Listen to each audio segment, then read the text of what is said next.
ఆయనేమో పవన్ కళ్యాణ్ గారు నిన్న ఎక్కడో భీమవరం అక్కడెక్కడ తిరుగుతాడు అన్నారు.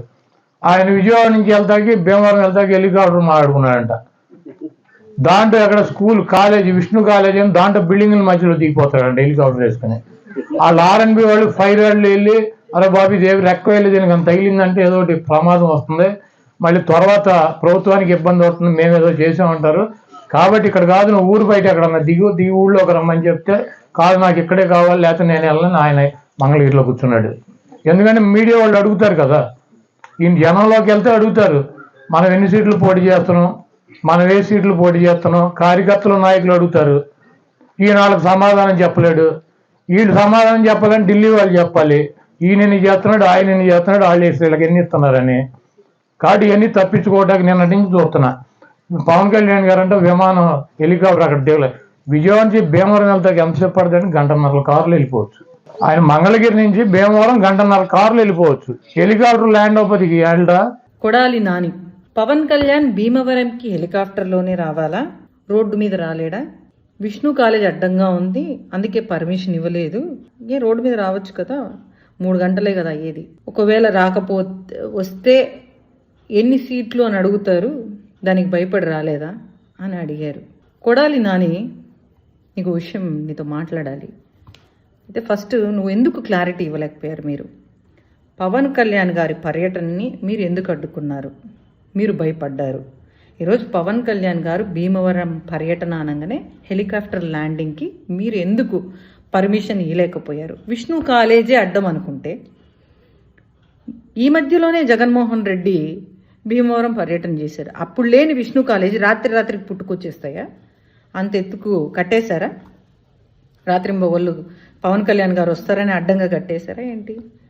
అంటే మీరు అక్కడ ఓ పెద్ద వృక్షాన్ని 75 సంవత్సరాలు కలిగినటువంటి ఒక మర్రి వృక్షాన్ని కొట్టేసేసి జగన్మోహన్ రెడ్డి వస్తున్నారంటే రోడ్డు మీద ఉండేటువంటి మొక్కలన్నీ కొట్టేసేసి నాశనం చేసి పర్యావరణాన్ని రక్షించకపోగా భక్షిస్తూ మీరు చేసే వికృత చేష్టలు ప్రజలు గమనిస్తున్నారు. కొడాలి నాని, ఇది నువ్వు గమనించాలి ఫస్ట్. ముఖ్యంగా మళ్ళీ మాట్లాడుతున్నావు ఎన్ని సీట్లు అని. పవన్ కళ్యాణ్ గారిని హెలికాప్టర్లోనే వస్తేనే అడుగుతారా? కారులో వస్తే అడగరా? భీమవరం వాళ్ళే అడుగుతారా? మిగతా వాళ్ళు అడగరా? ఏం మాట్లాడతావు? ఆ బుర్ర గుండు కొట్టించుకున్నావు ఈ మధ్య. గుండుతో పాటు నీ జుట్టుతో పాటు ఆ ఉండే ఆ మెదడు కూడా ఏడో పడిపోయినట్టుంది, ఒకసారి చూసుకో. ఇంకొకటి అంటున్నావు, నువ్వేమి కారులో రావచ్చు కదా, హెలికాప్టర్లోనే రావాలా? పుష్ప సినిమాలో అల్లు అర్జున్ గారు అంటారే, ఈ కాలు నాది ఈ కాలు నాది, నా కాలు మీద నేను కాలు వేసుకుంటే నీకేం నొప్పి అని. అంట మా అధ్యక్షుల వారు ప్రత్యర్థి పార్టీలో మేమున్నప్పుడు నీకెందుకు మా విషయాలు? మా అధ్యక్షుల వారు డబ్బు పెట్టి హెలికాప్టర్లో ఆయన భీమవరం వెళ్తే నీకొచ్చిన నొప్పి ఏంటి? నీకొచ్చిన బాధ ఏంటి? అసలు మీ బాధలేంటి? వైసీపీ వాళ్ళకి పవన్ కళ్యాణ్ గారు కూర్చున్నా, పవన్ కళ్యాణ్ గారు నించున్నా ఎందుకు భయపడుతున్నారు? అంటే మీకు ఈ ఎన్నికల సమయం ఇప్పుడే ఇలా ఉన్నారంటే ఇంకా ఎన్నికలు ఇంకా 60 రోజులు 70 రోజులు కూడా లేవు. మీరు ఈ 70 రోజులు మమ్మల్ని ఎన్ని ఇబ్బందులు పెట్టబోతున్నారు? ఇంకా హౌస్ అరెస్టులు చేస్తారా? అంటే ప్రచారం చేసుకోవడానికి కూడా మాకు పర్మిషన్ ఇవ్వరా? పవన్ కళ్యాణ్ గారి ఇష్టము, నీకొచ్చిన నొప్పి ఏంటి? పవన్ కళ్యాణ్ గారు హెలికాప్టర్లో వెళ్ళడం వల్ల ఇక్కడ 3 గంటలు అక్కడ మన ఎవరైతే కార్యకర్తలు ఉన్నారో మా కార్యకర్తలు వాళ్ళతో గడపచ్చు కదా అనే ఒక గొప్ప ఆలోచనతో, ఇంకాసేపు గడపచ్చు కదా వాళ్ళతో అని చెప్పి ఒక గొప్ప ఉద్దేశంతో ఆయన హెలికాప్టర్లో వెళ్తారు. అది మా కంఫర్ట్ అబ్బా. నువ్వెవడివి?